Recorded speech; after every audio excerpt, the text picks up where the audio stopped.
Hi hello, ഇന്നൊരു 4 മണി പലഹാരമായിട്ടാണ് ഞാൻ വന്നിരിക്കുന്നത്. പെട്ടെന്ന് തന്നെ ഉണ്ടാക്കാവുന്ന നല്ല ടേസ്റ്റി ആയിട്ടുള്ള 4 മണി പലഹാരമായിട്ടാണ് വന്നിരിക്കുന്നത്. അപ്പോൾ നമുക്ക് ചായ തിളയ്ക്കുമ്പോഴത്തേന് നമ്മുടെ കടിയും അവിടെ റെഡി ആയിരിക്കും.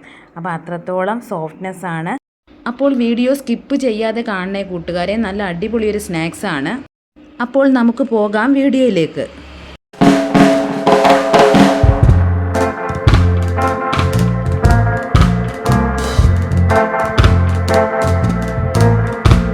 അപ്പോൾ ഇത് ഉണ്ടാക്കാനായിട്ട് ഞാൻ 1 കപ്പ് ഗോതമ്പ് മാവ് എടുക്കുന്നുണ്ട്. 1 കപ്പ് ഗോതമ്പ് മാവ് എന്ന് പറഞ്ഞാൽ 240 ഗ്രാമായിട്ട് വരും.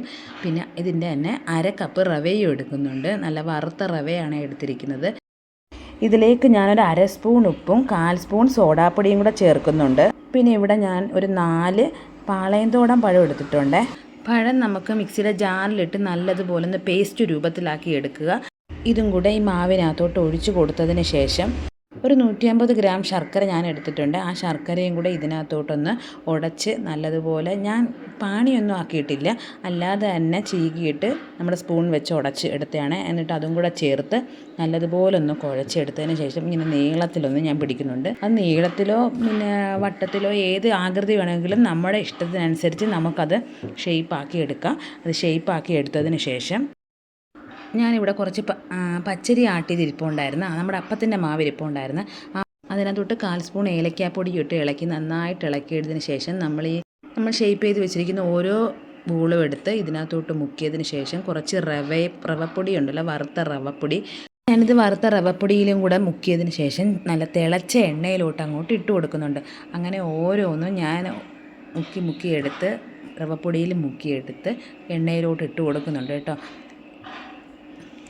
എല്ലാം ഇട്ടതിന് ശേഷം ഒരു ഭാഗം വെന്ത് വരുമ്പം ഒന്ന് ബ്രൗൺ കളറായി വരുമ്പം മറുഭാഗവും കൂടെ തിരിച്ചിട്ട് കൊടുക്കുക. സ്റ്റൗവിൽ തീ കുറച്ചിട്ട് വേണം വേവിച്ചെടുക്കാൻ, അല്ലെങ്കിൽ ഇത് കരിഞ്ഞു പോകും.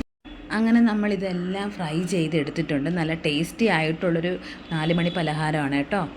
നമുക്ക് പെട്ടെന്ന് തന്നെ ഉണ്ടാക്കാവുന്ന, നമ്മുടെ വീട്ടിലുള്ള ചേരുവകൾ ഉപയോഗിച്ച് മാത്രം തന്നെ ഉണ്ടാക്കാവുന്നതാണ്. ഞാൻ ബാക്കിയിരുന്ന എല്ലാം കൂടെ വറുത്ത് കോരി എടുത്തിട്ടുണ്ട്. നമ്മുടെ ചായ തിളയ്ക്കുമ്പോഴത്തേക്ക് തന്നെ ഇവിടെ റെഡിയാക്കി എടുക്കാവുന്നതേ ഉള്ളൂ. അത്ര പെട്ടെന്ന് എളുപ്പമായിട്ട് നമുക്ക് ഉണ്ടാക്കിയെടുക്കാം. നമ്മൾ സ്കൂൾ വിട്ട് വരുന്ന മക്കൾക്ക് പെട്ടെന്ന് തന്നെ നമുക്കിത് ഉണ്ടാക്കി കൊടുക്കാം. അപ്പോൾ കൂട്ടുകാരെ, നിങ്ങളെല്ലാവരും ഇതൊന്ന് ഉണ്ടാക്കി നോക്കി അതിനുള്ള കമൻറ്റ് എനിക്കൊന്ന് ഇടണം കേട്ടോ. എന്നാലല്ലേ ഈ വീഡിയോയ്ക്ക് പ്രയോജനം ഉണ്ടോ എന്ന് നമുക്കറിയാൻ പറ്റത്തുള്ളൂ. ഇതിൻ്റെ കറക്റ്റ് നിങ്ങളിടുന്ന കമൻറ്റിനനുസരിച്ചിരിക്കും മറ്റുള്ളവരും ഈ വീഡിയോസ് കാണുക. അപ്പോൾ ഇതാണ് നമ്മുടെ 4 മണി പലഹാരം. ഞൊടിയിടയിൽ തന്നെ ഉണ്ടാക്കാവുന്ന ഒരു 4 മണി പലഹാരം. എല്ലാവർക്കും വീഡിയോ ഇഷ്ടമായെന്ന് വിചാരിക്കുന്നു. പുതിയൊരു വീഡിയോയുമായി വീണ്ടും കാണാം. ഓക്കെ, ടാറ്റാ.